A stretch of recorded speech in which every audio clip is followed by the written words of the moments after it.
Once upon a time, there lived a small boy named Amin. He was shepherd and stayed with his father, mother, and grandfather. One day, Amin took his animal to graze on the hill. There he sat under a tree and played his flute. Suddenly, he saw something sparkling from behind the bushes.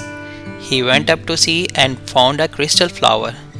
It was real beauty, and Amin stared at the flower, forgetting the world. Suddenly he heard a voice coming from the flower. If you have a wish, tell me, I shall grant it. Amin could not think of anything to ask for.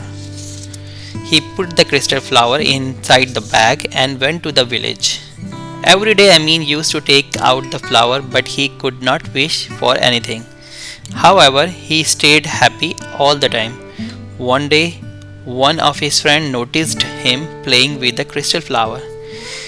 The friend followed him and waited till he had fallen asleep.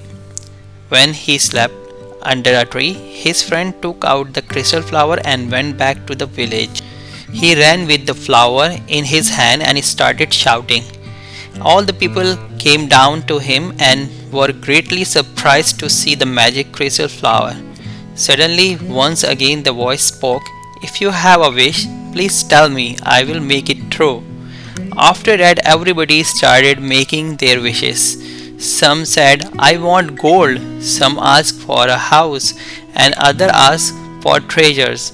No one spoke about real peace. After that, people became affluent in that village, but there was no peace and happiness. There were no garden, and the children did not have places to play. A time came when all felt frustrated and they wanted to give the crystal flower back to Amin.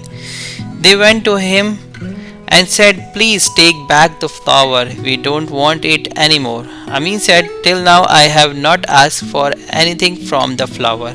If you all grant me the permission, I will ask it to make the village as it was before. Everyone was happy to hear this and they gladly accepted Amin's proposal. Thus, with the Amin wish, the village turned as it was before and there was no pain and suffering.